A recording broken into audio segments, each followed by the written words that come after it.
through the news hour, news and politics. All right, this is, of course, the first of our 4 hours together each day. I want to remind everybody from 1 to 1:30, we're opening the phone lines for news hour feedback, and you can call in about anything you want to talk about regarding news and politics. Okay, we've been talking a lot, of course, about the resignation of National Security Advisor Michael Flynn. There's some pretty serious stuff going on in foreign policy. You have recently, of course, the saber rattling from North Korea with their ballistic missile test conducted over this past weekend. I mean, this is some serious stuff. How does Donald Trump handle them? We're going to explore all of this now with Lieutenant Colonel Bob Maginnis, retired. He's Senior Fellow for National Security at Family Research Council, author of his latest book, Future War, which is a great book. Anyway, Colonel Bob Maginnis joins me now. Colonel, always a pleasure. Thanks for being with us. Well, thanks for having me, Bob. Thank you, sir. Obviously, I do want to ask you about North Korea, but first, I mean, the elephant in the room, of course, is Michael Flynn, and I need to get your take on what happened with General Flynn. First of all, was it the right decision for him to resign, basically for President Trump to fire him, it appears, but was this the right decision, and what's your overall take on this? Well, it's absolutely essential that the National Security Advisor have the full confidence of the President and his primary staff. It would appear that, according to the reports, that General Flynn lied to Vice President Pence and a couple of others about the context of the conversations that he had with the Russian ambassador to Washington, D.C., here in Washington. That being the case, early in the administration, of course, and the nature of the person that he was talking to and allegedly about sanctions and lifting sanctions, that's a pretty serious issue. So it wouldn't have helped, of course it didn't help, that apparently a transcript of that was captured, fell into someone's hands, and eventually fell into the hands of somebody at the Washington Post, or at least in earshot to the Washington Post, who broke the story. And so it would appear as if perhaps there are some people that aren't all that reliable to the administration inside, perhaps even the NSC or elsewhere. But that being the case, if in fact he was disingenuous to the Vice President about something as critical as this, he probably should have resigned. You know what I wonder, Colonel, and I'm not defending Flynn here, I just don't know. Of course, if you look at General Flynn's statement, he said that he talked with a lot of people, and the fast pace of everything, he in essence forgot. Of all the different things we talked about, I forgot. And it does seem to me that, well, the idea of possibly lifting sanctions, it seems like that's something that you would recall. But then it begs the question, what would his motive be for deceiving the vice president-elect at that point? Well, he didn't want to be doing foreign policy outside of his authority. And so I think that there's no doubt. Keep in mind who Flynn is. He's an intelligence officer. He's been one his entire military career. He came from the Defense Intelligence Agency. If he didn't recall talking to the Russian ambassador about sanctions and the like, then he never should have been appointed to that position. He did.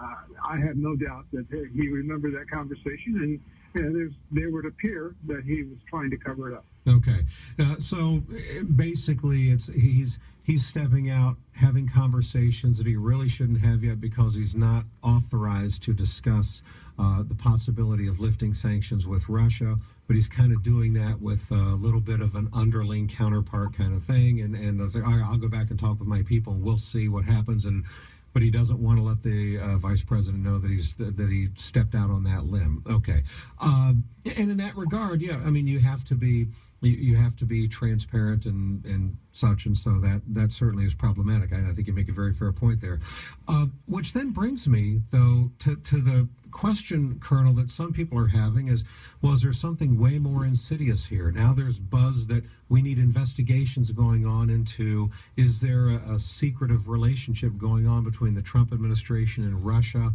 that is in some way dangerous or undermining national security, or who knows what, but what is the true nature of the relationship between Trump and Putin, the U.S. and Russia and whatever? What are your thoughts there in that kind of fishing expedition that's starting? Well, one, the president has the Central Intelligence Agency, NSA. He can turn to them and tell them, is there anything, that he's unaware of? Now, if he himself, the president, has been involved in something, there's no doubt in my mind that the agency will know that as well. Where I'm talking to you right now, everything is scooped up and recorded, and some of it is listened to and transcribed. That's the nature of the society we live in. But I'm not surprised that you have Democrats on the Hill that are calling for investigation. That's so typical of what happens here in Washington. The New York Times jumped on the story, in the last couple of hours and has been calling for investigation. So, yeah, that's just Washington ho-hum stuff, and it happens all the time. We clearly, with the Russians having just deployed a cruise missile that is very capable in violation of the INF Treaty, that's another issue that we have to deal with. The Russians are not to be trusted. The Russians are our enemies. That's my position, and I'm going to stick to it, and that's been my position for a long time. Sure. Isn't there a serious concern, though, about leaking happening? I mean, the leaks that are coming out internally, whether it's somebody in the FBI or the CIA or whatever, it does seem like this is a serious issue. Leaking to the media, leaking to the press. I mean, somebody leaked the transcript of this phone call to somebody that got it to the Washington Post eventually. So isn't this a serious issue? You got leaking going on internally. Absolutely. And in fact, that transcript is classified because of the nature of the intercept. So yes, you've got a bunch of holdovers from the Obama administration still working. I know here in the Pentagon we have a bunch of them. They have some downtown. That in itself, I don't expect that this is due to Trump loyalists, the few that are in the administration today. It's likely because of the bureaucrats that are in the federal government that, have been sounding off loud and clear across this city, saying that they don't support this administration and are not going to be silent about it. So leaking is part and parcel of what's been going on in this city for far too long, and it's very dangerous. It does put at risk a lot of people that, not in this city, but overseas, where our enemies are intercepting these messages and coming to the conclusion that we're not reliable allies, we're not reliable in any way. And so that's very, very disconcerting. Sure. We have just a couple of minutes left. In our last couple of minutes, the issue of North Korea, as you know, recently they tested some it had a ballistic missile test. This was short-range missiles, but still, it could reach allies like South Korea, Japan, or whatever. North Korea, it's like this is a really tough powder keg to deal with, especially with their big brother China over there as well. How does Trump handle times like this when Kim Jong-un rattles his saber? Well, he's going to have to do it with strength. I know the UN ambassador said that. It's easier said than done. They've tested missiles 12 times over the last year, 2 nuclear tests. They clearly have a nuclear arsenal. The missile that was launched over the weekend went the furthest we've ever seen at a very high angle, which meant that in all likelihood it has an ICBM, intercontinental ballistic missile capability. That's very disconcerting because they have threatened to use their arsenal against the West Coast and Alaska of the United States. So the president has to make some tough decisions. We've already tried to arm the South Koreans with THAAD, which is an anti-missile system. The Japanese have Pershing, or Patriot rather.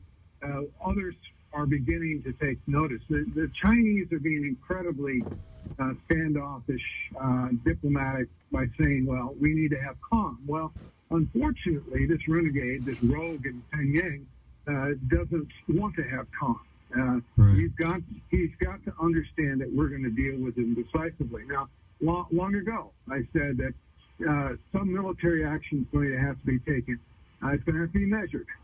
Perhaps shooting down the next missile to take fire. We could easily put a cruiser with SM-3s off the coast and actually knock it out of the air. And that's something that he would understand, Kim Jong-un. But he's not going to understand rhetoric. Clearly, our rhetoric Right. wasted on him. Well, and that's the tough challenge here, because you're right. I don't know what our options are other than exercising measured military strength. They're not a trade partner, and so what can we really do sanction wise or whatever? It's the only thing that really is good.